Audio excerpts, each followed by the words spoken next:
kakek atau neneknya kurang dapat perhatian, kemudian masalah sekolahnya dan sebagainya. Nah, kami adik-adik ada di 28 provinsi dan di 82 kabupaten kota. Kami sudah sepakat nanti akan bekerja sama para pekerja migran yang masih ada di sini kalau ada titik putranya, putrinya dan sebagainya. Tadi salah satu titik yang di Ponorogo, kami sudah menghubungi teman-teman yang paling dekat itu adalah untuk kabupaten adalah di Malang ya, di kota Malang itu bisa memberikan perhatian putranya yang ada di Ponorogo. Dan insya Allah begitu selesai, karena selesai dari sini kan saya masih muter ke beberapa kota lagi, tapi mungkin akhir Agustus kami bisa ke Ponorogo untuk bisa memberikan perhatian pada Ananda yang dititipkan oleh ibunya yang sedang bekerja di sini. Dan kami terus akan bekerja sama khususnya juga dengan Ibu Endah untuk mendapatkan informasi, dan semuanya juga ada Pak Penders, ada baju apa dan sebagainya. Home of Love dan itu iya. Dan terima kasih untuk semua kerjasama yang baik ini. Dan saya sendiri pribadi juga sering diundang ke beberapa KBRI untuk ketemu dengan warga maupun diplomat. Yang selalu saya titipkan adalah zaman now bukan zamannya lagi mendidik dengan kekerasan. Kalau saya selalu tanyakan siapa ibu bapak yang mencintai putra putrinya, saya. Siapa yang bangga terhadap putra putrinya, saya. Begitu saya lihat siapa yang pernah membentak putra putrinya, saya juga. Yang pernah menjewer atau memukul, saya. Nah, zaman sekarang boleh membentak tapi dengan nada indah. Jadi bukan ayo mandi, beda kan kalau ayo kita mandi dengan sabun wangi dan seterusnya. Jadi menjadi orang tua, ayah bunda juga harus profesional, bukan hanya profesional sebagai bekerja di kantor dan sebagainya, tapi ayah bunda adalah juga tugas yang harus dilakukan dengan sepenuh hati. Jadi akhirnya juga kami waktu itu pernah dipanggil Pak Presiden, ditanya kok anak zaman now banyak kecanduan gadget. Ya karena ayah bundanya juga senang main gadget. Belum bikin konten, belum bikin balas WA. Kalau saya tanya siapa yang tidur di atas jam 11 malam, saya. Jadi sudah waktunya juga kembali ke suasana yang penuh keakraban. Kemudian sering ada rapat keluarga atau sidang umum MPR, majelis permusyawaratan rumah, begitu. Intinya ngobrol bareng membuat komunikasi menjadi nilai moral, nilai pendidikan dan sebagainya bisa ditanamkan tanpa harus melukai hati anak-anak tercinta. Karena saingan ayah bunda sekarang banyak, bukan hanya televisi tapi media sosial. Kalau anak ngambek, anak tidak bisa menerima perlakuan keras atau kasar dari orang tua, anak lari, dan larinya ke gadget. Sekarang ada narkoba, ada tawuran, ada radikalisme, ada seks bebas dan sebagainya yang jauh lebih berbahaya kalau kita tidak menjalin komunikasi dan keakraban dalam keluarga. Mungkin sebentar itu yang kami lakukan. Mudah-mudahan ibu bapak sendiri semua sini sudah menjadi sahabat anak, dan nanti salah satunya tokoh sahabat anak di sini adalah Bapak Konsul Jenderal sendiri yang akan kami lakukan penghargaan karena memberikan perhatian dulu pada putra putri pekerja migran yang ada di Hongkong. Demikian, kurang lebihnya kami mohon maaf. Terima kasih. Wabillahi taufiq wal hidayah. Wassalamualaikum warahmatullahi wabarakatuh. Menaklukkan Hongkong. Ini luar biasa. Ini satu perwakilan ada di situ KMTH namanya. Jadi ini Bayanti ini kelompok masyarakat taat hukum. Tanggap hukum ya. Tanggap hukum. Ada juga Bu Ayu dari Peduli Sehat ya. Ya, ini dan banyak lagi itu ada juga Bu Vivi. Nah, Bu Vivi ini dari Christian Action, ini NGO, ya kan. Jadi ya, terlalu banyak kalau saya sebutin satu persatu. Dan yang tidak kalah menggembirakan adalah wakil generasi muda. Persatuan Pelajar Indonesia itu ketuanya Andrea. Ini baru terpilih Kak Seto. Jadi beliau harus bawa pengawal katanya. Karena kan sebagai ketua sudah tidak bisa jalan sendiri sekarang. Karena banyak gangguan. Dan juga yang tidak kalah menggembirakan adalah adanya anak-anak Indonesia ya yang ada di Hong Kong, karena ini kan terkait juga dengan Hari Anak Nasional. Kak Seto, Bapak Ibu semua yang saya hormati, sedikit saya memberikan gambaran untuk melengkapi informasi buat Kak Seto dan tim, bahwa tadi jumlah masyarakat Indonesia yang ada di Hong Kong itu 170.000. Dan terkait dengan anak, memang yang ada di sini itu ya anak-anak itu tidak hanya ada di sini, tapi pekerja migran kita utamanya itu adalah mereka juga meninggalkan anak-anak mereka di Indonesia, ya kan? Dan jumlahnya juga cukup banyak. Dan kalau kita lihat yang namanya definisi atau kriteria anak itu tidak jauh berbeda antara pengertian yang diberikan oleh Badan Kesehatan Dunia atau WHO dengan undang-undang kita tadi, undang-undang nasional tadi. Kalau WHO menyatakan bahwa yang namanya anak itu adalah mereka yang berusia di bawah 19 tahun. Kalau di kita, di undang-undang kita kan adalah di bawah 18 tahun, termasuk anak yang masih dalam kandungan, ya kan. Jadi maaf Ibu Tania nih baru ini Christian Action juga. Jadi kalau kita lihat jumlah anak berdasarkan kriteria WHO maupun undang-undang nasional tadi, dari total penduduk Indonesia hampir 280 juta, itu sekitar 35% itu adalah mereka yang masuk dalam kategori anak. Jumlah yang sangat besar, hampir 85 juta, ya kan? Dan kita tentunya perlu mempersiapkan mereka, karena mereka inilah nanti yang akan mengambil tongkat estafet di 2045, yang hanya 20 tahun lagi ke depan, ya kan? Jadi sangat relevan kedatangan Kak Seto ke sini untuk memberikan edukasi juga kepada warga kita, ya kan, utamanya pekerja migran, bahwa anak itu memang perlu paling tidak dipenuhi hak-hak dasarnya, hak untuk hidup, hak untuk tumbuh berkembang, hak untuk berpartisipasi, ya. Nah, sedikit saya juga sampaikan ke Kak Seto, jumlah pekerja migran kita 150.000 ini masih kalah dibandingkan tahun 2019 sebelum Covid. Pada saat itu jumlah pekerja migran Indonesia di Hong Kong ada 170.000, ya kan? Dan saat ini jumlahnya akan terus bertambah, karena saya menyatakan bahwa akan terus bertambah karena setiap bulan itu pekerja migran Indonesia yang baru datang ke Hong Kong ada 1.000 orang. Jadi kita bisa perkirakan dalam beberapa tahun ke depan, ya jumlah pekerja migran di Indonesia akan ya paling tidak mendekati jumlah Filipina. Filipina saat ini jumlahnya ada sekitar 200.000 lebih. Jadi kita adalah nomor 2. Jadi dalam beberapa tahun ke depan jumlahnya tentu akan bertambah. Nah pertanyaannya mungkin, kenapa sih pekerja migran Indonesia itu senang sekali, suka sekali untuk datang ke Hong Kong?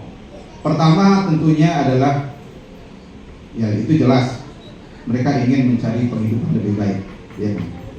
Ya ngapain mereka juga ke sini atau kita juga ke sini kalau di dalam itu lapangan pekerjaan lebih dari cukup. Nah, dengan mereka ke sini, mereka melihat pendapatan minimal yang namanya UMR untuk pekerja migran yang baru itu kalau kita rupiahkan lebih kurang sekitar 10 juta rupiah, ya kan?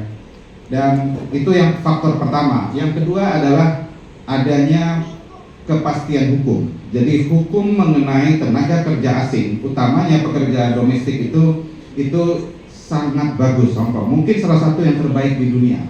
Ini saya bukan hanya asal bicara. Ini ada NGO kita di sini, ya. Karena kalau kita melaporkan kepada pemerintah Hong Kong ada pelanggaran-pelanggaran yang dilakukan oleh majikan, itu pemerintah Hong Kong akan melakukan penyelidikan, dan kalau itu memang terbukti mereka akan memberikan sanksi keras, ya kan. Yang ketiga, mungkin hanya satu-satunya perwakilan Indonesia yang ada di luar yang memiliki kewenangan luar biasa seperti KJRI Hong Kong. Pengiriman tenaga kerja migran atau pekerja domestik dari Indonesia ke Hong Kong itu dilakukan antar pemerintah. Ini hanya orang-orang tertentu, Kak Seto, yang kita berikan sebagai bukti bahwa Satu, dua, tiga.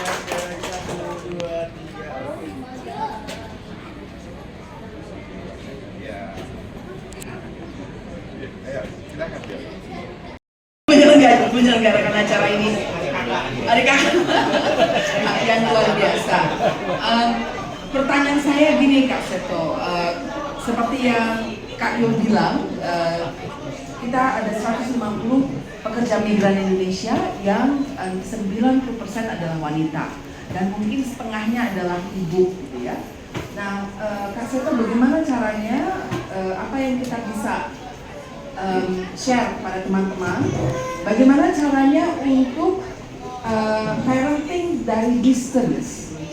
Karena kan sebagai orang tua kita di Hong Kong, mungkin anak di Indonesia, lalu dibesarkan oleh sanak keluarga dan biasanya itu kan tidak di-vet ya, jadi siapa yang mau ya sudah gitu. Kita tidak tahu bagaimana mereka menjaga orang tua. Karena saya punya pengalaman, ada seorang pekerja migran yang datang ke saya, jadi awalnya tinggal sama tante, lalu ini kan merasa tantenya banyak mengeluh, akhirnya anaknya ditaruh di tempat lain, jadi anaknya dipindah-pindah gitu loh, Kak Seto. Kalau kita hubungkan dengan siapa yang akan running negara Indonesia di tahun 2045 seperti yang Kak Yul bilang, sebagian masyarakat Indonesia adalah mungkin anak pekerja migran yang ditinggal oleh orang tuanya. Jadi bagaimana kita menyikapi dari sekarang sehingga kita tetap mempunyai generasi masa depan kita adalah generasi yang mengerti dan mengalami kasih sayang. Sekian, terima kasih. Langsung dijawab Kak Seto. Saya sambil berdiri ya, mohon izin. Iya, baik, terima kasih, suatu pertanyaan yang sangat bagus sekali. Ya, mungkin kalau dulu agak masalah, tapi sekarang sejak komunikasi dibuat mudah, apalagi pengalaman pandemi kemarin, itu ternyata kualitas komunikasi bukan ditentukan oleh jarak, tapi pada kualitas bagaimana komunikasi itu dilakukan. Sama seperti dengan pendidikan, mendidik anak. Ya. Artinya begini, coba bayangkan kalau seorang anak bersama dengan orang tua lengkap, tapi orang tuanya sering ribut, anak sering dimarahin dan sebagainya.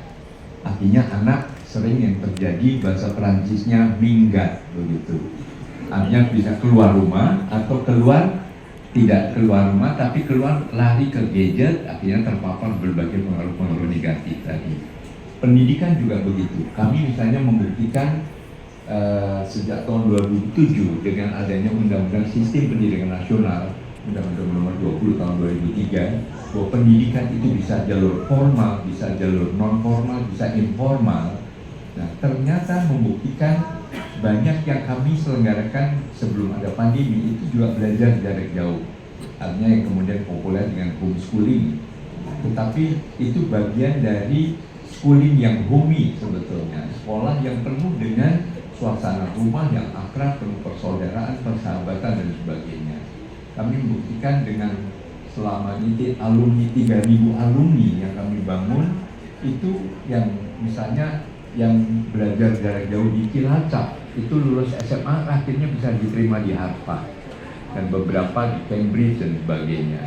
Kemudian masuk kedokteran saja misalnya ada yang di FKUI, FKUGM, FKUSU dan FKUNHAS yang tercatat. Di teknik juga itu yang eksakta, yang non eksakta juga banyak.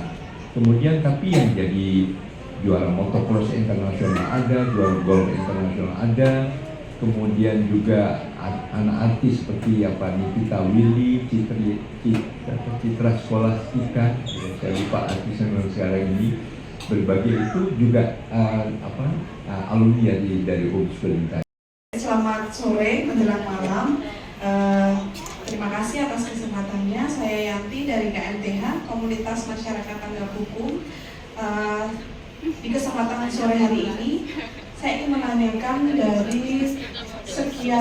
dari beberapa konselingan yang masuk ke kami. Ini ada beberapa anak korban broken home. Atau ibunya ada di Hong Kong, ibunya ada di luar negeri, kemudian yang mengasuh adalah mantan suaminya. Hak asuh jatuh ke tangan ibu, tetapi anak tersebut masih dalam pengasuhan ayahnya. yang kemudian lama-kelamaan kalau transferan sudah stop, anak ini diterlantarkan.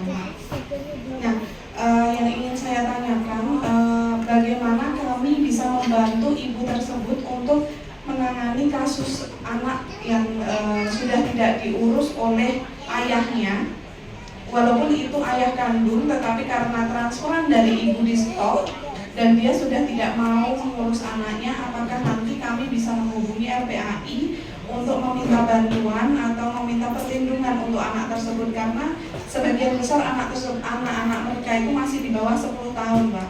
Jadi kami mohon pencerahannya untuk penanganan kasus tersebut. Terima kasih. Wabillahi taufiq wal hidayah. Wassalamualaikum warahmatullahi wabarakatuh. Waalaikumsalam warahmatullahi wabarakatuh.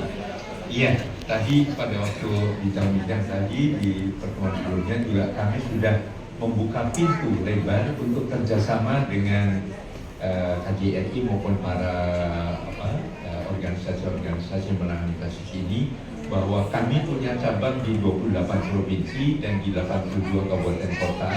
Dengan kami, salah satunya tadi contohnya adalah waktu di Ponorogo, tapi di tempat lain pun kami siap untuk itu. Artinya kami juga punya kerjasama dengan Kementerian Sosial yang sudah ada MOU-nya Kemensos dan Polda, Mabes Polri. Jadi kalau ada pelanggaran hukum dan sebagainya. Dan kami juga bekerjasama dengan pemerintah daerah, karena kalau misalnya ada anak ditelantarkan, karena salah satu tanggung jawab orang tua termasuk ayah adalah tidak boleh menelantarkan anaknya. Zoom webinar. Nah, yang ingin saya tanyakan masih berkaitan dengan apa yang Bu Devi tanyakan dan Kak Seto paparkan tadi tentang komunikasi efektif antara orang tua kepada anak. Nah, kita tahu bahwa mayoritas pekerja migran Indonesia di Hong Kong itu adalah ibu yang berjauhan dengan anaknya. Nah, situasi teman-teman pekerja migran Indonesia di sini, mereka banyak mengalami kekerasan berlapis, kondisi kerja yang tidak baik, kemudian mungkin juga kekerasan dari rumah tangga dengan konflik dengan keluarga di Indonesia. Nah, di lain sisi kita dituntut sebagai seorang ibu untuk memberikan pendidikan yang baik kepada anaknya, meskipun itu lewat jarak jauh seperti yang Kak Seto bilang tadi. Cuma di sini ini saya juga mengajukan permohonan kepada KJRI, dari yang Kak Seto utarakan tadi, apakah dimungkinkan bagi KJRI untuk memberikan pelatihan parenting kepada teman-teman pekerja migran Indonesia agar mereka bisa memberikan pendidikan yang baik kepada anak-anaknya. Karena kita tahu anak-anak di Indonesia, di keluarga itu dititipkan sama mayoritas kepada orang tuanya. Sedangkan orang tua kita itu adalah hasil didikan sistem lama, yang itu mungkin tidak sama dengan yang kita dapat di sini. Sedangkan kita generasi yang lebih muda mungkin di Hong Kong mendapatkan banyak akses untuk mendapatkan informasi dan edukasi. Tapi orang tua kita di Indonesia tidak. Nah, ini kan ada gap cara pandang antara kita sebagai ibu dan orang tua di Indonesia yang kita titipi sebagai anak. Nah, kemudian si anak ini akhirnya mendapatkan dua cara pendidikan yang berbeda dari neneknya dan dari ibunya. Nah, ini nanti kan pastinya juga akan berdampak kepada si anak. Nah, itu saja sih saya ajukan usulan kepada KJRI, dan mungkin bisa difasilitasi juga oleh Kak Seto memberikan pelatihan pendidikan untuk ibu-ibu pekerja migran Indonesia yang ada di Hong Kong. Terima kasih. Wassalamualaikum warahmatullahi wabarakatuh. Iya, sebelum Bapak Penjen memberikan jawaban, ya memang gini, amanat dari Undang-Undang Perlindungan Anak adalah melindungi anak perlu orang sekampung. Jadi bukan hanya tanggung jawab ibu. Seorang ibu yang dalam keadaan yang mungkin tadi juga ada kekerasan, lelah dan sebagainya, memang tidak bisa dituntut atau terlalu disalahkan. Wah, putranya juga jaraknya jauh dan sebagainya. Nah, inilah tugas kami dari RPAI untuk memberdayakan masyarakat di tempat putra-putri ibu yang bekerja di sini yang di daerah masing-masing. Kami misalnya sudah menggerakkan peran serta masyarakat dengan membentuk Sparta. Sparta singkatan dari Seksi Perlindungan Anak di tingkat rukun tetangga. Jadi kalau ada RT, ada ketua RT, sekretaris, lalu ketua seksi. Biasanya seksi acara, seksi keamanan, seksi kebersihan. Nah, tambah satu seksi lagi, seksi perlindungan anak. Artinya bukan hanya sebagai pemadam kebakaran, setelah peristiwa terjadi baru ribut-ribut, nangkep dan sebagainya, tidak. Ya, jadi kita memang KJRI melihat yang paling penting dengan masyarakat kita adalah komunikasi. Ya. Dan saya 10 bulan berada di sini, terima kasih kepada teman-teman yang tidak segan-segan untuk menyampaikan baik kepada melalui jalur KJRI ada di medsosnya maupun ke HP saya, ya kan. Dan ini program yang satu usulan yang baik ya. Apalagi tadi itu terus terang berat ya. Kak Seto sama Kak Arul memberikan ke saya ya semacam penghargaan gitu ya. Itu kan yang ibaratnya kalau kita ada standarisasi, kalau kita tidak mengimplementasikan satu waktu dicabut itu. Ya. Nah, terkait usulan tadi, ini insya Allah ya, ini ada Bu Endah, tolong ini Bu Endah ya, dijadwalkan paling tidak ada ya akhir tahun ini ya satu kegiatan yang nanti terkait dengan mungkin edukasi terkait parenting ya. Ini satu informasi awal saya sampaikan ke teman-teman. Kita selalu juga berinovasi ya kan. Jadi bulan ini sampai bulan depan itu ada pelatihan terkait dengan literasi khusus untuk menulis baik dan indah ya, karena saya melihat potensi teman-teman ini luar biasa. Ini informasi juga buat Kak Seto. Saat ini mahasiswa kita yang terdaftar di UT ini semua itu adalah pekerja migran Kak Seto. Untuk tahun ajaran ini ada 300 orang karena UT Hongkong itu ada.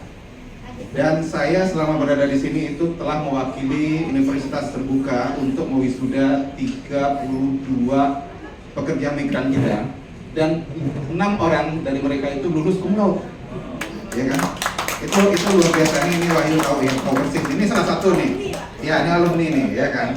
Nah, terkait tadi yang literasi itu selama 4 minggu berturut-turut, jadi 3 minggu itu secara online, dan nanti minggu terakhir itu tanggal 8 September ya Bu Anda, itu nanti akan offline di sini. Ya, pesertanya terbatas 200 orang, siapa cepat dia bisa mendaftar. Dan dalam hal ini kita bekerja sama, instrukturnya adalah dari Kumparan. Ya, ini Kumparan ini sebenarnya pendirinya juga adalah pendiri detik.com, Mas Arifin ya. Dan kita juga dibantu oleh BRI. JP, selamat datang JP. Nah, ini Pijar. Ini luar biasa ini juga, ya kan. Pilar ya, Pilar ini salah satu juga aktivis kita nih, Kak Seto. Jadi senang sekali. Mas Ring datang ya? Oh, lagi sakit Mas Ring. Tapi nggak usah khawatir, masih ada Kak Ros di sini. Iya. Wah, Mbak Pur. Ini sambalnya mungkin Kak Seto kalau sempat nanti bisa mencicipi. Jadi Mbak Pur itu jago tuh bikin sambal. Jadi kembali ke itu tadi ya, Wahyu. Jadi insya Allah paling tidak 1 kali untuk tahun ini kita lakukan. Nanti untuk tahun berikutnya kita juga akan jadwalkan. Karena kami setiap minggu Kak Seto itu ada namanya program welcoming program bagi PMI kita yang baru pertama datang ke Hongkong, ya kan? Itu durasinya lebih kurang 2 jam di ruangan ini juga. Dan pesertanya kita batasi hanya 150 orang. Dan itu wajib di dalam ketentuan kita. Jadi di situ kita menyebutkan bahwa majikan mewajibkan si pekerjanya untuk ikut welcoming program. Nah, mungkin nanti materinya, karena saat ini kan materinya itu kan kadang-kadang ada 2 atau 3 ya welcoming program. Mungkin bisa, tapi juga ada nanti. Ini kan yang terdekat kan adalah Hari Anak Internasional ya Kak Seto ya, 5 November ya, 20 November kan tahun ini ya. Nah, mungkin nanti itu ada sesi khusus ya terkait dengan materi yang berkaitan dengan parenting tadi.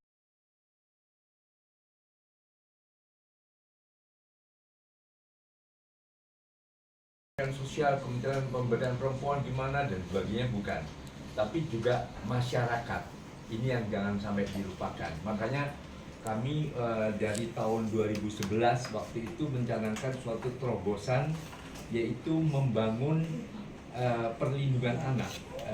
Itu dengan singkatan Sparta. seksi perlindungan anak di tingkat rukun tetangga. Jadi setiap RT itu kan ada ketua RT, ada sekretaris RT, lalu ada ketua seksi kan. Biasanya seksi kebersihan, seksi keamanan, seksi acara. Nah, satu tambah satu lagi, seksi perlindungan anak. Ya, kami mulai waktu itu di RT kami dulu. Waktu saya jadi ketua RW, saya bikin pertama kali sampai dapat rekor muri. Waktu itu RT pertama yang sudah punya seksi perlindungan anak. Nah, ini bukan hanya sebagai pemadam kebakaran setelah peristiwa jadi waktu kita ribut-ribut, tapi kita memberdayakan semua warga. Jadi misalnya ada pertemuan akhir minggu begitu, mengingatkan ibu, bapak, sekarang kita sudah punya undang-undang perlindungan anak. Sekarang bukan zamannya lagi menjewer anak, membentak, menendang, memukul dan sebagainya. Jadi mendidik sekarang dengan cara ramah anak. Yang juga diincar selain ada baju apa dan KJRI, saya kira Pathfinder juga perlu mendapatkan penghargaan ini karena gebrakannya memang luar biasa sekali. Tadi juga salah satu gerakan pendidikannya bukan kepada orang tuanya, tapi juga pengasuhnya dan akhirnya juga komunitasnya. Ini luar biasa sekali. Dan tadi juga gambaran yang dibacakan oleh dua adik tadi, siapa namanya? Itu juga menunjukkan anak-anak juga bangga pada orang tuanya yang selain bekerja keras tapi juga peduli pada perkembangannya, tumbuh kembangnya, hak-haknya. Kemudian ada tante bonus ya. Artinya juga ada pihak lain yang juga selain juga punya keluarga di negaranya masing-masing, tapi juga peduli pada anak-anak yang berada di sini, tapi ada saatnya pulang kembali, kemudian juga berkumpul keluarga, akhirnya juga membangun kehidupan yang lebih baik, membangun restoran dan sebagainya. Saya kira suatu hal yang sangat bagus sekali. Tapi ini semua memang berbicara mengenai kepedulian pada pemenuhan hak anak. Tadi juga yang dilakukan dari mulai perhatian, dari mulai anak, kan definisi anak 18 tahun ke bawah sampai yang masih berada dalam kandungan. Nah, yang dalam kandungan ini kan juga dapat perhatian dari Pathfinder. Akhirnya diperhatikan juga kesehatannya, termasuk juga kesehatan mental dari ibu yang mengandungnya ya. Jangan sampai stres, jangan sampai tertekan, sampai mengandung berbagai permasalahan dan sebagainya. Jadi ini saya kira salah satu, kalau selain mendapatkan pekerjaannya adalah pahlawan devisa, tapi organisasi-organisasi seperti Partai Indonesia ini adalah pahlawan hak anak yang perlu mendapatkan apresiasi dari seluruh pemangku dan perlindungan anak. Termasuk kami LPAI tentu sangat mendukung, dan kami juga siap bergandeng tangan merapatkan barisan, termasuk juga nanti menjaga anak-anak yang ditinggalkan supaya ibu-ibu yang bekerja di sini ya nyaman, tenang. Kami juga siap, misalnya tadi ada ibu dari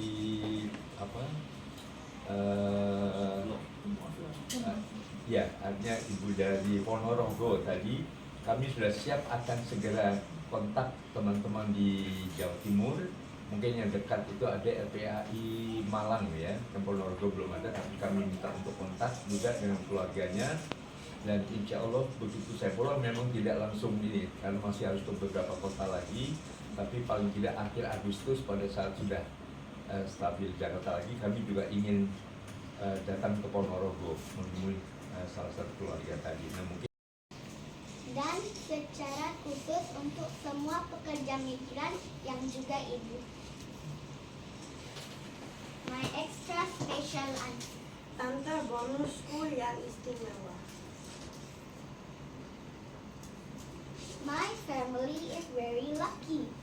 Keluargaku sangat beruntung.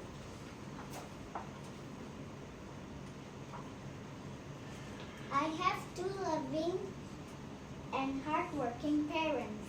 Ayah dan ibuku bekerja keras dan mereka menyayangiku.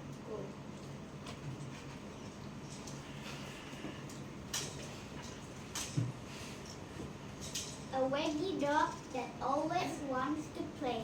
Anjing lucu yang selalu senang bermain. A granddad who visits often and sometimes brings me sweets. Kakek yang sering menjengukku dan terkadang membawakan permen atau kue untukku. And an extra special auntie. Auntie is extra special because Dan tante bonus yang istimewa. Ku sebut dia tante bonusku yang istimewa karena she makes up funny songs on the way home from school. dia suka menciptakan dan menyanyikan lagu yang lucu saat kami berjalan bersama pulang ke rumah dari sekolah. And cooks the best noodles. Dia memasakkan mie yang sangat enak.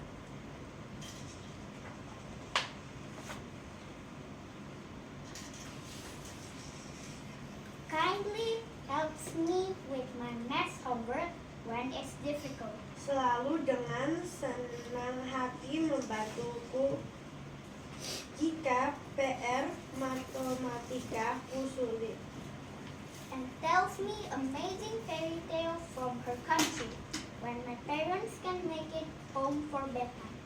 Dan bercerita tentang kisah dongeng dari negaranya ketika ayah dan ibu tidak bisa mentidurkanku.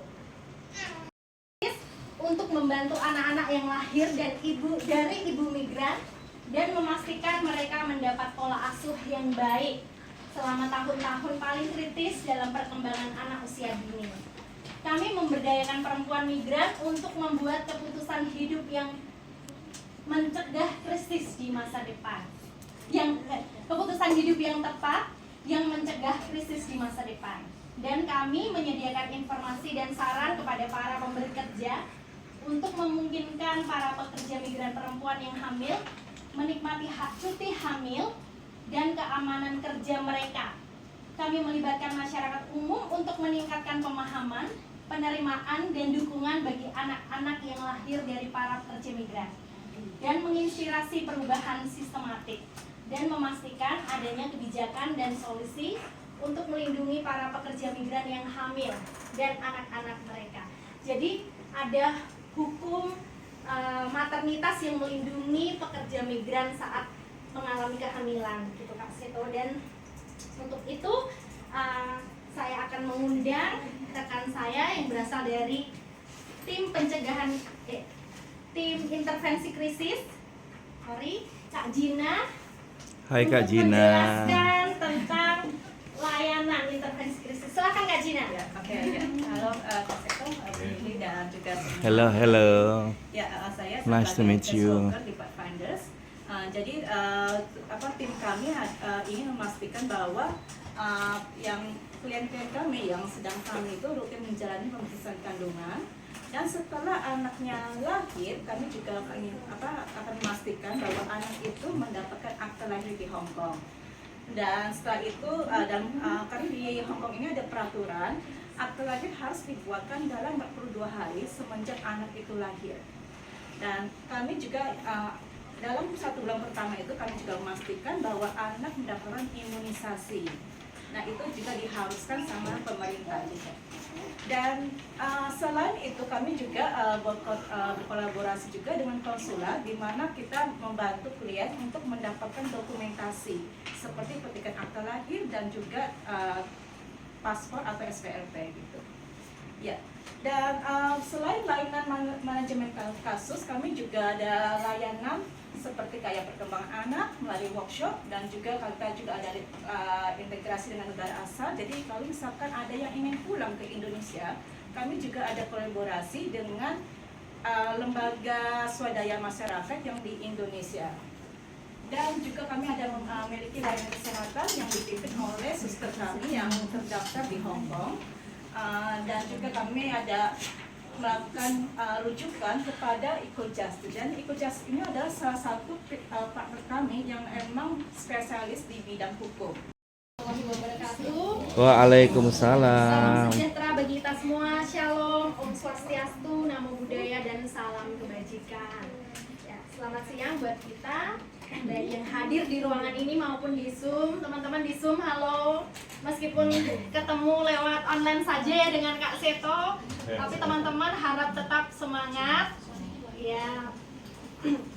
Jadi di tempat di ruangan ini Kak Seto ini disebut community center ya, karena di ruangan inilah kami melatih para ambasador kami juga bertemu dengan klien, dan kami masih ada satu ruangan fisik lagi di lantai 11, itu juga untuk kantor para staff di Pathfinders.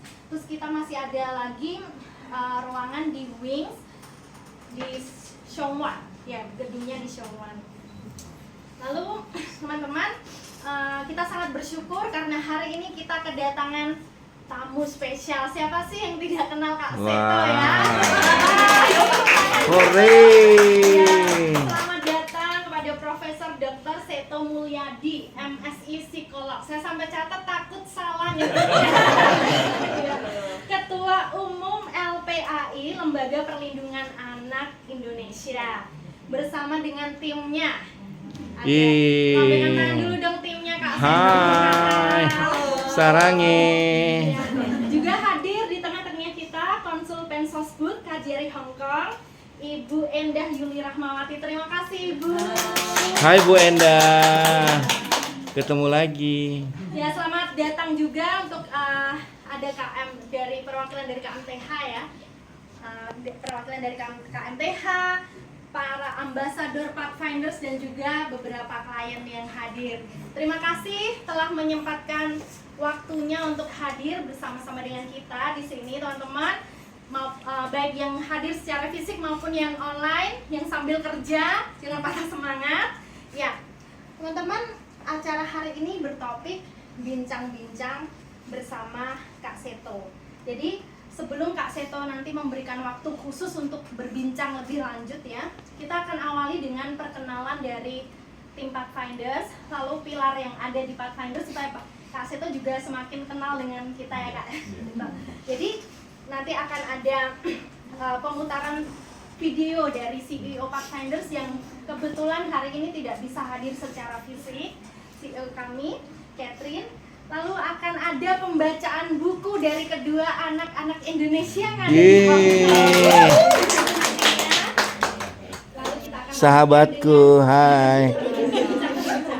Ya, semoga bincang-bincang bersama Kak Seto kali ini bisa menguatkan kita untuk membangun masa depan anak PMI yang lebih Alright. Kembali ke Indonesia atau ke Afrika atau tetap di sini? Rencananya sih bapaknya dengan saya mungkin kita akan ke negara lain macam negara Kanada gitu, London. Ya, satu keluarga bisa sama-sama ke sana gitu, itu tujuannya kita.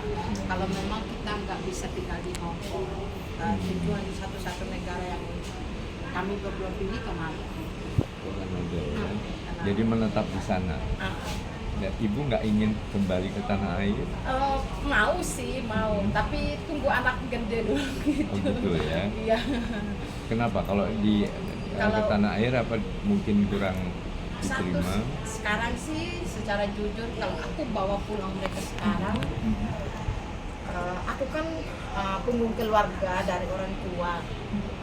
Jadi kalau aku bawa anak-anakku ke sana, aku belum punya rumah sendiri, belum punya tanah sendiri gitu. Jadi aku udah punggung keluarga terus nambahin anakku, sepertinya aku nambahin beban buat mamaku gitu. Aku punya orang tua, masih hidup semuanya. Cuman pas waktu aku masih SD, mama sama papa udah pisah. Pas lagi hamilin anak terakhir, mamaku baru mulai hamil, terus ayahku udah dengan perempuan lain gitu. Jadi pas aku udah lulus SD, masuk SMP, kelas 2 SD, selepas selesai semester, aku nggak terima, nggak tahu lulus apa, naik kelas 3 apa enggaknya, nggak ngerti lagi. Aku langsung proses pergi ke bapak saudara, ingin mau ke Malaysia begitu pertamanya. Saya dari Indramayu, Jawa Barat. Saya tinggal di sini udah 1 bulan karena saya sedang hamil dan saya nggak bisa kayak kerja apa kayak gitu deh. Jadi saya ditampung di sini. Sudah berapa usianya kehamilannya, Kak? 6 bulan. Alasan kenapa tidak bisa bekerja dengan majikannya, Kak? Karena dulu itu pas itu peraturannya harus nunggu visa pulang induk semuanya. Dan itu pas posisinya lagi pas ada virus yang Omicron itu. Jadi tapi saya ada alasan aku nggak bisa pulang gitu. Baik. Jadi abis itu visanya nggak bisa turun karena diharuskan nunggu visa di Indonesia, nggak boleh di sini. Ini anak pertama, Kak? Anak kedua, Oh, anak kedua. yang satu cowok di Indo, yang ini cewek di sini. 6 bulan. Boleh tahu suaminya? Suaminya orang sini, orang Cinanya sendiri, orang Chinese ada, tapi Nikahnya dengan surat-surat, kah? tidak, lebih cenderungnya ke kayak apa ya, kayak pacar lah. Suka sama suka ya, Kak ya? Iya, kayak gitu. Aku mau. Kakak perlu saya blur kah mukanya? Boleh. Saya harus blur mukanya, Kak ya? Iya. Baik. Silahkan, Kak, lanjut. Nama saya Dorka, saya dari NTT, Sumbar. Saya di Hong Kong dari tahun 2009. Tapi saya kenal Boom of Love tahun 2018. Sampai aku hamil Ruth, anak cewek yang ini. Yang keberapa, Kak? Ini yang pertama. Oh, yang pertama. Maaf, suaminya berkebangsaan? Uganda, Afrika. Oh, Uganda, Afrika. Itu dengan surat-surat ya, Kak? Resmi ya? Belum nikah sah. Oh, baik. Masih dalam proses. Tapi ada akta lahir anak ya? Ada Atas nama bapak atau atas nama ibu? atas nama saya sama Oh, atas nama ibu sama bapaknya kakak? bapaknya anak. Oh, bisa ya? Dari surat Nama ayah keterangan. sama ibu ada. Baik. Berarti sudah punya paspor dong ya? Diuruskan Kalau ke Kak mereka Jari. kalau si Ruth udah punya bukan paspor Indonesia tapi paspor Uganda. Oke. Iya, tapi kalau si baby belum. Kalau Baik. ini yang anak yang gede yang 2 udah juga. Iya. Udah punya paspor semua. Jadi semua paspor bapaknya. Iya, paspor bapaknya. Waktu dia udah pergi di konsulat katanya, tapi waktu itu dianya sendiri yang pergi buka dengan saya di konsulat Indonesia. Tapi saya nggak tahu gimana dia ngomong apa, saya nggak ngerti.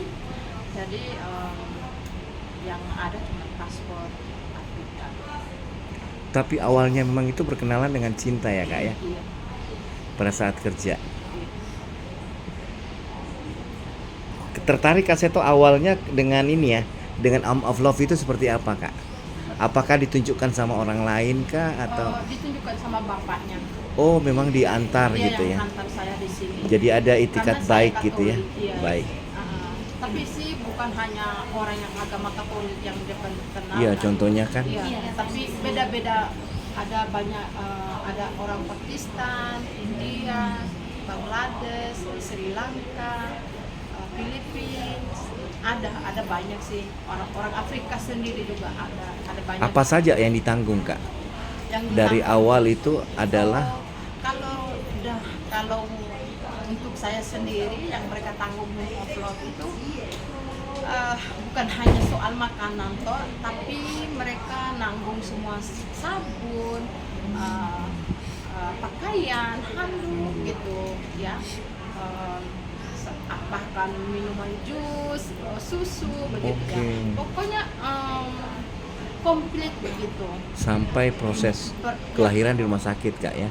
Ya, Untuk bayar proses- dokternya, rumah sakitnya. Kalau bayar dokternya bukan mereka, karena saya pakai social welfare. Oke. Nah, saya pakai social welfare, jadi nanti social welfare yang bantu saya untuk Baik. bayar. Karena di rumah sakit langsung ada social welfare-nya, jadi kitanya langsung pergi apply aja gitu. Karena semua mungkin ini akan memperkenalkan diri dulu. Saya Indah Handiati, saya konsul penerangan sosial budaya dari Kabupaten Hongkong yang menangani terkait dengan pembinaan masyarakat, baik itu diaspora Indonesia maupun pekerja migran Indonesia yang ada di Hongkong. Nah, pada kesempatan ini saya membawa Pak Isen, staf Desosbud. Saya itu juga membawa tamu spesial dari Jakarta. Perkenalkan Seto Mulyadi. Sudah kenal Pak di TV. Dari kecil ya, sekarang. saya Iya. masih kecil. Awet muda ya. Iya. Iya. Anak kita yang sudah tua, bapaknya masih. Dan yang kedua adalah Pak Fahrul. Beliau dari Koalisi Anak Madani Indonesia. Kami semacam ya LSM yang memerhati isu perlindungan ibu dan anak. Dan juga Putri Gio. Mbak siapa? Mbak Zahra. Dan juga kami sekarang juga Mbak Lili dan Yanti mungkin kalian sudah kenal sebelumnya ya. Pernah lihat di lapangan rumput kalau Artis lapangan rumput ini. Jadi tujuan kami kemari selain ingin silaturahmi dan kenalan dengan kakak-kakak juga ingin berdialog. Barangkali kakak-kakak ada yang disampaikan oleh Kak Seto, karena beliau ini adalah pemerhati ibu dan anak. Jadi tepatlah kalau misalnya kakak-kakak mau ya curhat atau apa mungkin bisa disampaikan ke Kak Seto langsung. Nah, untuk mempersingkat waktu, silakan mungkin bisa kenalkan Ya. dulu. Silahkan Kak. Halo, selamat siang semuanya. Assalamualaikum. Waalaikumsalam. Nama saya Yani. Panjangnya nggak usah ya nama Baik, saya Kak. aja. Keturunan dari Sumatera Jawa, mama Jawa, bapak Sumatera. Saya di Hong Kong sudah tahun 2013 sampai 2019 itu 6 tahun. Pulang ke Indonesia karena keluarga menginginkan pulang terus. Jadi ternyata setelah 4 tahun di Indonesia balik lagi ke Hong Kong, dan di sini sudah 1 tahun 6 bulan. Tapi karena nenek yang saya rawat meninggal, saya diterminate. Jadi saya cari tempat untuk menunggu visa. Jadi di sini saya izin, boleh nggak saya tinggal di sini, dan alhamdulillah diizinkan. Jadi sementara nunggu visa dan sudah dapat majikan baru di visa. Dan alhamdulillah di sini ya disediakan semuanya, dari makan, minum, mandi, apa semuanya, dari sabun, handuk, ya dilindungi. Jadi kalau mau keluar itu ya harus izin, karena kita memang betul dilindungi di sini. Jadi tidak hanya Katolik tapi kakak sebagai Muslim, iya. itu diterima oleh mereka ya. Iya, betul. Jadi ya kebetulan tadi mau pakai jilbab tapi izin ke suster kepala jangan ya. Jadi ya lepas jilbab selama di sini. Jadi saya pikir nggak apa-apa lah, karena kan nggak keluar. Nanti kalau pas libur keluar pakai, dia bilang boleh. Seperti itu. Sudah berkeluarga Kak? Alhamdulillah sudah bisa juga. Jadi punya anak umur 13 tahun, dan saat ini lagi pusing yang mikir di sini saya masih tinggal di luar. Anak saya juga saya taruh di pesantren, tapi karena dari umur 8 tahun baru mulai belajar agama, jadi belajar membaca. Jadi untuk mengejar pendidikan di pesantren dia sulit. Jadi saat ini dia mengeluhkan pengen pindah di sekolah umum aja, nggak mau di pesantren karena mulai kelas 2 hari-hari komunikasi pakai bahasa Arab, jadi dia nggak mampu mengejar gitu ya, jadi minta pindah. Dan kebetulan di sini butuh uang banyak, nah di sana juga butuh uang banyak karena minta pindah, kena denda semen 15 sak.